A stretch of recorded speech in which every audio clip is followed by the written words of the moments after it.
Mr. Lewison. Question 5, sir.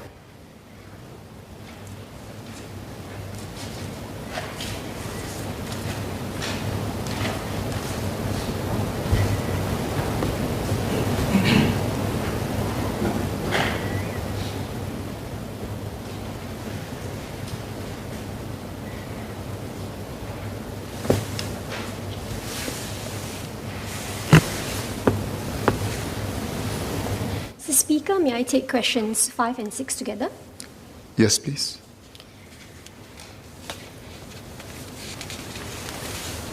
Under the MOH pilot for pre-implantation genetic screening, PGS, the intended objective is to improve in vitro fertilization, IVF success rates leading to live births for specific groups of women who have an increased risk for embryos with chromosomal abnormalities. Any woman who fulfills one of the following clinical criteria is eligible for PGS. 1, 35 years and above, regardless of prognosis. 2, suffered 2 or more recurrent implantation failures. Or 3, experienced 2 or more pregnancy losses. These eligibility criteria are not set arbitrarily, but developed with reference to available international evidence and aligned with clinical practices in overseas assisted reproduction centers. PGS is a technically complex procedure which carries potential risks, including damage to the embryos during the biopsy with impact on their subsequent development, and should be reserved for women who fulfill the eligibility criteria to undergo the procedure.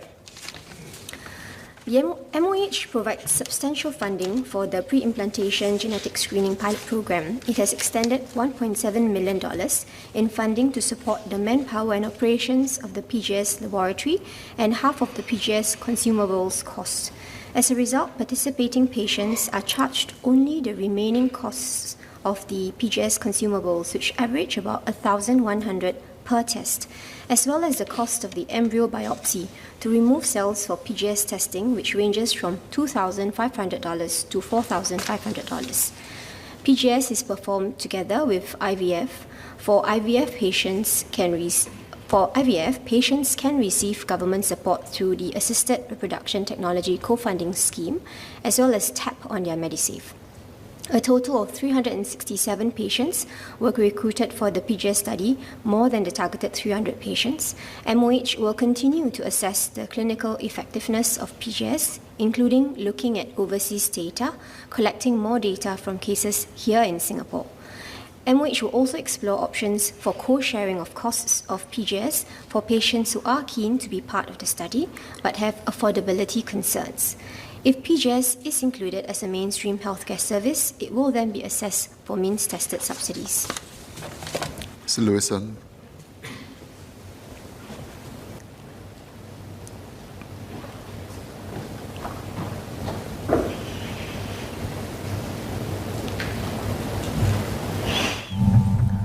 Thank you, sir. I thank PALSEC for the reply. I understand that, as she mentioned, over 300 people enrolled for PGS, but only about 100 actually did PGS. So could I ask MOH what are the main reasons why people didn't proceed with PGS? And 2, what steps MOH is taking to increase the enrollment of PGS and decrease the dropout rate? And 3rd, really, I really hope the feedback on the ground is that there is a cost issue. So I hope MOH can look into this and really fully subsidize this so that more people can participate in this trial, and hopefully we can then nationalize it to benefit more people. Thank you.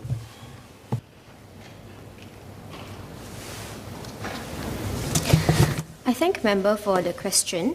The high attrition rate of about 71.7% of enrolled subjects before reaching the stage of embryo biopsy and PGS testing indeed remains a challenge. Prior to the start of the pilot, the evaluation team had determined that the target of 300 patients with PGS testing would be needed to achieve statistical significance.